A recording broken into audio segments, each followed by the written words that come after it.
ஆண்டவரும் இரட்சகருமாய் இயேசு கிறிஸ்துவின் நாமத்தில் உங்களுக்கு நியூ கிரேஸ் டிவியின் மூலமாக வாழ்த்துக்கள் தெரிவித்துக் கொள்கிறேன். இன்று வேதம் வாசித்தாயா? வாசிக்கலாமா? வேத பாடம் யோவான் 17ஆம் அதிகாரம் மற்றும் 18. யோவான் 17. இயேசு இவைகளை சொன்ன பின்பு தம்முடைய கண்களை வானத்துக்கு ஏறெடுத்து, பிதாவே, வேளை வந்தது. நீர் உம்முடைய குமாரனுக்கு தந்தருளின யாவருக்கும் அவர் நித்திய ஜீவனை கொடுக்கும் பொருட்டு மாம்சமான யாவர் மேலும் நீர் அவருக்கு அதிகாரம் கொடுத்தபடியே உம்முடைய குமாரன் உம்மை மகிமைப்படுத்தும்படிக்கு நீர் உம்முடைய குமாரனை மகிமைப்படுத்தும்.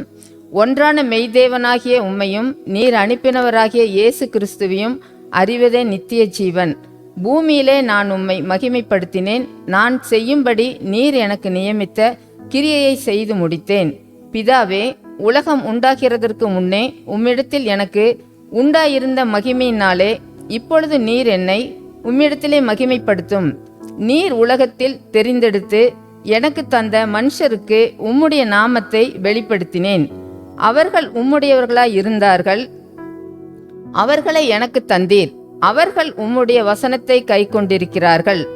நீர் எனக்கு தந்தவைகளெல்லாம் உம்மாலே உண்டாயினவென்று இப்பொழுது அறிந்திருக்கிறார்கள். நீர் எனக்கு கொடுத்த வார்த்தைகளை நான் அவர்களுக்கு கொடுத்தேன். அவர்கள் அவைகளை ஏற்றுக்கொண்டு நான் உம்மிடத்திலிருந்து புறப்பட்டு வந்தேன் என்று நிச்சயமாய் அறிந்து நீர் என்னை அனுப்பினீர் என்று விசுவாசித்திருக்கிறார்கள். நான் அவர்களுக்காக வேண்டிக் கொள்கிறேன், உலகத்துக்காக வேண்டிக் கொள்ளாமல் நீர் எனக்கு தந்தவர்களுக்காக வேண்டிக் கொள்கிறேன். அவர்கள் உம்முடையவர்களாய் இருக்கிறார்களே. என்னுடையவைகள் யாவும் உம்முடையவைகள், உம்முடையவைகள் என்னுடையவைகள். அவர்களில் நான் மகிமைப்பட்டிருக்கிறேன். நான் இனி உலகத்திலிரேன், இவர்கள் உலகத்தில் இருக்கிறார்கள். நான் உம்மிடத்திற்கு வருகிறேன். பரிசுத்த பிதாவே, நீர் எனக்கு தந்தவர்கள் நம்மைப் போல ஒன்றாயிருக்கும்படிக்கு நீர் அவர்களை உம்முடைய நாமத்தினாலே காத்துக்கொள்ளும். நான் அவர்களோட கூட உலகத்தில் இருக்கையில் அவர்களை உம்முடைய நாமத்தினாலே காத்து கொண்டேன். நீர் எனக்கு தந்தவர்களை காத்து கொண்டு வந்தேன்.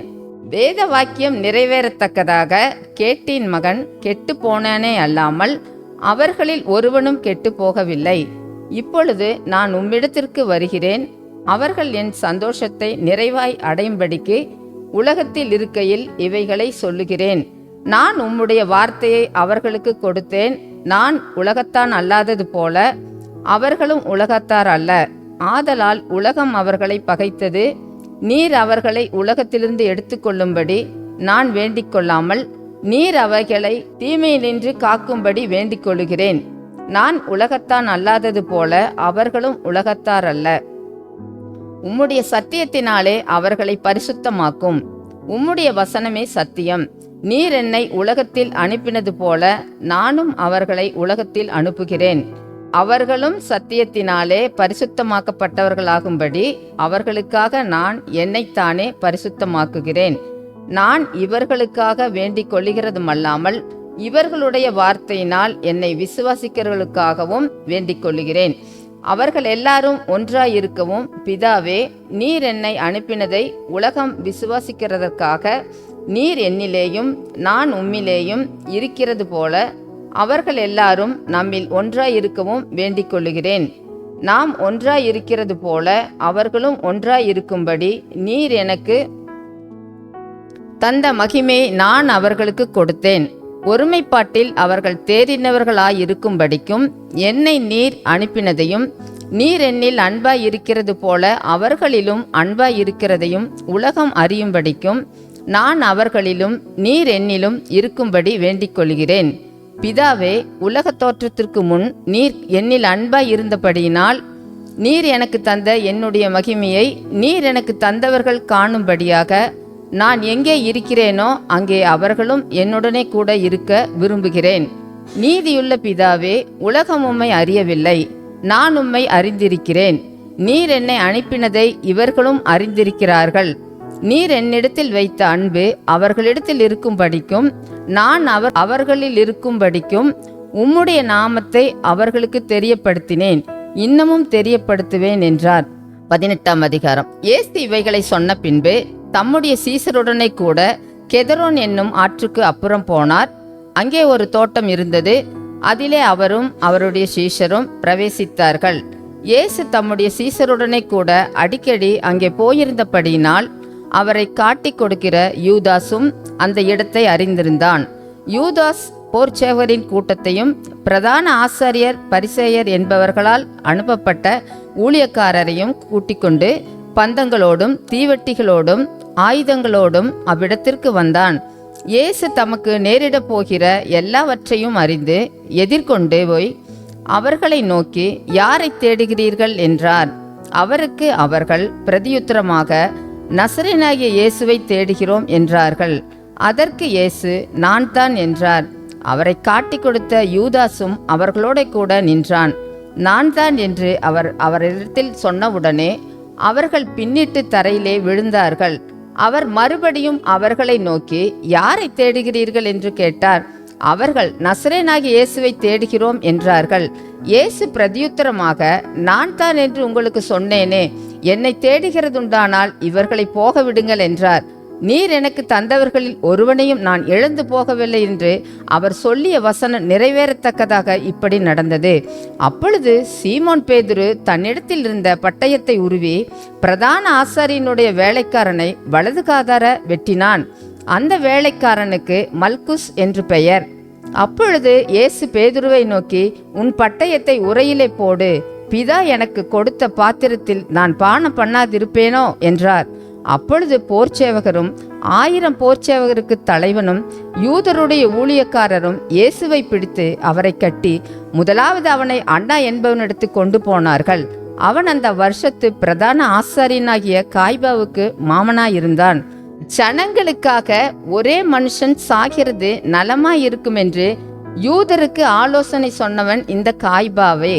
சீமோன் பேதுருவும் வேறொரு சீஷனும் இயேசுவுக்கு பின் சென்றார்கள். அந்த சீஷன் பிரதான ஆசாரியனுக்கு அறிமுகமானவனாய் இருந்ததினால் இயேசு உடனே கூட பிரதான ஆசாரியனுடைய அரண்மனைக்குள் பிரவேசித்தான். பேதுரு வாசல் அருகே வெளியே நின்றான். அப்பொழுது பிரதான ஆசாரியனுக்கு அறிமுகமானவனாய் இருந்த மற்ற சீஷன் வெளியே வந்து வாசல் காக்கிறவர்களுடனே பேசி பேதுருவை உள்ளே அழைத்து கொண்டு போனான். அப்பொழுது வாசல் காக்கிற வேலைக்காரி பேதுருவை நோக்கி, நீயும் அந்த மனுஷனுடைய சீசரில் ஒருவன் அல்லவா என்றாள். அவன், நான் அல்ல என்றான். குளிர்காலமானபடினாலே ஊழியக்காரரும் சேவகரும் கரி நெருப்புண்டாக்கி நின்று குளிர் காய்ந்து கொண்டிருந்தார்கள். அவர்களுடனே கூட பேதுருவும் நின்று குளிர் காய்ந்து கொண்டிருந்தான். பிரதான ஆசாரியன் இயேசுவினிடத்தில் அவருடைய சீஷரை குறித்து போதகத்தை குறித்தும் விசாரித்தான். இயேசு அவனுக்கு பிரதியுத்தரமாக, நான் வெளியரங்கமாய் உலகத்துடனே பேசினேன்.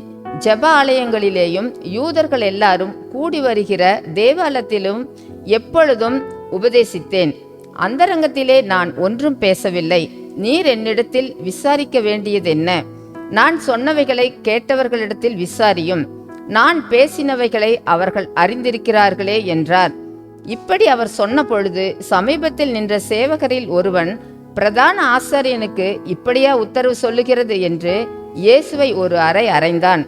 இயேசு அவனை நோக்கி, நான் தகாத விதமாய் பேசினதுண்டானால் தகாததை ஒப்புவி. நான் தகுதியாய் பேசினேனேயாகில் என்னை ஏன் அடிக்கிறாய் என்றார்.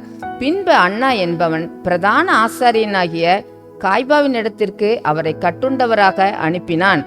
சீமோன் பேதுரு நின்று குளிர் காய்ந்து கொண்டிருந்தான். அப்பொழுது சிலர் அவனை நோக்கி, நீயும் அவனுடைய சீசரில் ஒருவன் அல்லவா என்றார்கள். அவன், நான் அல்ல என்று மறுதளித்தான்.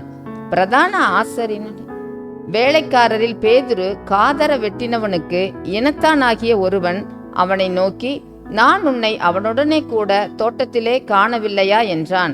அப்பொழுது பேதுரு மறுபடியும் மறுதளித்தான். உடனே சேவல் கூவிற்று. அவர்கள் காய்பாவினிடத்திலிருந்து இயேசுவை தேசாதிபதியின் அரண்மனைக்கு கொண்டு போனார்கள். அப்பொழுது விடியற்காலமாய் இருந்தது. தீட்டுப்படாமல் பஸ்காவை புசிக்கத்தக்கதாக அவர்கள் தேசாதிபதியின் அரண்மனைக்குள் பிரவேசியாதிருந்தார்கள். ஆதலால் பிலாத்து அவர்களிடத்தில் வெளியே வந்து, இந்த மனுஷன் மேல் என்ன குற்றம் சாட்டுகிறீர்கள் என்றான். அவர்கள் அவனுக்கு பிரதியுத்தரமாக, இவன் குற்றவாளியாய் இராவிட்டால் இவனை உம்மிடத்தில் ஒப்பு கொடுக்க மாட்டோம் என்றார்கள். அப்பொழுது பிலாத்து அவர்களை நோக்கி, இவனை நீங்களே கொண்டு போய் உங்கள் நியாய பிரமாணத்தின்படி நியாயம் தீருங்கள் என்றான். அதற்கு யூதர்கள், ஒருவனையும் மரண ஆக்கினை செய்ய எங்களுக்கு அதிகாரமில்லை என்றார்கள். தாம் இன்னவிதமான மரணமாய் மரிக்கப் போகிறார் என்பதை குறித்து இயேசு குறிப்பாய் சொல்லியிருந்த வார்த்தை நிறைவேறத்தக்கதாக இப்படி சொன்னார்கள். அப்பொழுது பிலாத்து மறுபடியும் அரண்மனைக்குள் பிரவேசித்து இயேசுவை அழைத்து, நீ யூதருடைய ராஜாவா என்று கேட்டான். இயேசு அவனுக்கு பிரதியுத்தரமாக, நீரா இப்படி சொல்லுகிறீரோ, அல்லது மற்றவர்கள் என்னை குறித்து இப்படி உமக்கு சொன்னார்களோ என்றார். பிலாத்து பிரதியுத்தரமாக, நான் யூதனா? உன் ஜனங்களும் பிரதான ஆசாரியரும் உன்னை என்னிடத்தில் ஒப்பு கொடுத்தார்கள். நீ என்ன செய்தாய் என்றான். இயேசு பிரதியுத்தரமாக, என் ராஜ்யம் இவ்வுலகத்திற்குரியதல்ல. என் ராஜ்யம் இவ்வுலகத்திற்குரியதானால் நான் யூதரிடத்தில் ஒப்பு கொடுக்கப்படாதபடிக்கு என் ஊழியக்காரர் போராடியிருப்பார்களே. இப்படி இருக்க என் ராஜ்யம் இவ்விடத்திற்குரியதல்ல என்றார். அப்பொழுது பிலாத்து அவரை நோக்கி, அப்படியானால் நீ ராஜாவோ என்றான். இயேசு பிரதியுத்தரமாக, நீர் சொல்லுகிறபடி நான் ராஜாதான். சத்தியத்தை குறித்து சாட்சி கொடுக்க நான் பிறந்தேன். இதற்காகவே இந்த உலகத்தில் வந்தேன். சத்தியவான் எவனும் என் சத்தம் கேட்கிறான் என்றார். அதற்கு பிலாத்து, சத்தியமாவது என்ன என்றான். மறுபடியும் அவன் யூதர்களிடத்தில் வெளியே வந்து, நான் அவனிடத்தில் ஒரு குற்றமும் காணேன்.